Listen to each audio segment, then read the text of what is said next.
Дараагийн мэдээг танилцуулъя. Ромын шинэ пап тодорсон байна. За энэ удаа түүхэнд байгаагүй анх удаа буюу Америк хүн Ромын папын суудалд зарлахаар болсон байна. За түүний хувьд папаар сонгогдож байгаа 267 дахь хүн болж байгаа. За тэгээд өөрийн одоо төрхтөө одоо авсан нэрээ халж шинэ одоо папын нэрийг авсан байна. За ингэхдээ 100 гаруй жилийн турш ашиглаж байгаагүй паплам Лё нэртэй буюу нэрийг бол авч ашиглахаар болсон байна. За ингэснээр бол түүнийг 14-р Лё Паплам гэж нэрлэх болно. За Роберт Фрэнсис Первост гэртээ энэ хүн бол Америкийн нэгдсэн улсын Чикаго хотод төрсэн ийм хүн юм байна. За Пүрэв гарагт Ватиканы Гиген Петрийн сүмийн тагтан дээр шинэ Паплам олон нийтэд хандаж мэдэгдэл твшүүлсэн. За энэ үеэрээ та бүхэнтэй амар амгалан эмх тайван хамт байх болтугай. Хүндэт ах эгч нараа энэ бол Бурхны сэргийн төлөө амиа өгсөн сайн хончин амьсан Христийн анхны мэндчилгээ болж байна. Би ч гэсэн та бүхний зүрх сэтгэл нэвтэрч та бүхний гэр бүлд хүрч газар сайгүй байгаа хүмүүст дэлхийд даяар амар амгалан та нартай хамт байх болтугай гэж энэхүү мэндчилгээг хүргэхийг хүсэж байна гэж мэдгдсэн байна. За түүнийг сонгох одоо энэ папламыг сонгох хурал бол болсон. За дэлхийн өнцөг булан бураас ирсэн 133 кардинал 2 өдрийн туршид бол хуралдаж за зөвшөлтсөд хүрсний дараа энэхүү Роберт Фрэнсис Первостыг Ромын католик шашны тэргүүнээр сонгох ийм шийдвэрийг гаргасан байна. За түүнийг одоо сонгогдсон шийдвэрийг гаргасны дараа Сикстины сүмийн яндангаас цагаан утаа гарч шинэ паплав сонгогдсныг илтгэсэн байна.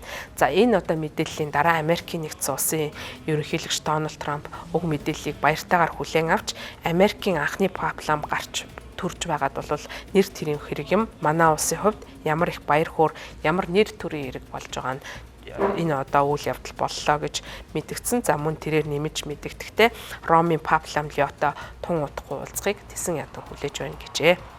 За 69 настай Роберт Первост нь 1954 оны 9-р сарын 14-нд Чикаго хотод төрсэн юм байна. За 1982 онд сургууль сурч 1-р зэрэгтээ тахилчаар томилогдоод ингээд дараагаар нь бол Америкийн нэгдсэн улсаас гадна өөр улсуудад шашны одоо үүргийг гүйцэтгэж байсан. За дараа нь бол Ромд суралцаж докторийн зэрэглэл хамгаалсан. За мөн тэрээр Перу улсад бишопоор үйлчилж 2023 онд кардинал одоо цолтой болсон юм байна. За мөн тэрээр Перугийн иргэншилтэй за Перуд одоо шашны үйлчлэл хийж байх үедээ бол олон одоо 10 ядуу зүдүү энгийн одоо нийгмээс гадуурхацсан хүмүүстэй ажиллаж байсан юм байна. За ингэснээр бол олон нийтийн дунд болон сүм хийдийн хооронд гүүр болж ажилласан гэдгээрээ олон нийтэд ихээхэн одоо алдартай болсон хүн юм байна. За мөн өнгөрсөн сард нас орсон Ромын паплам Фрэнсисийн итгэлийг олсон хүн гэж тооцогддог. За тэрээр бол мөн ядуус туслаж цагаачдыг одоо дэмжихэд шин сэтгэлээрээс хандаж байсан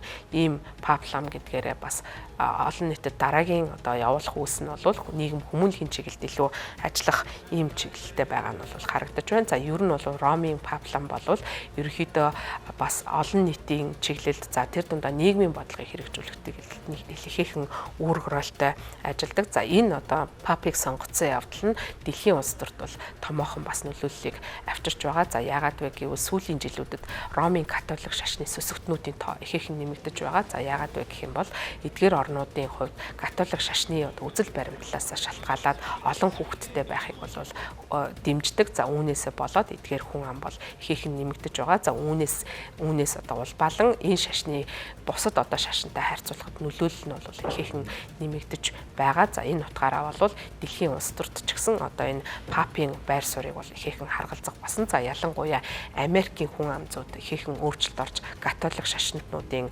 үүргэрэл нэмэгдэх басантай холбоотойгоор Америкийн нэгдсэн улсын ерөнхийлөгчд болон ерөнхийлөгчөөс сонгуул дэвшиж байгаа нэр дэвшигчид паптасаа харилцаатай байх. За үүнийг одоо харуулах замаар бол олон нийт сонгогчдоос дэмжлэг авахыг зорддог ийм уламжлалтай юм байна.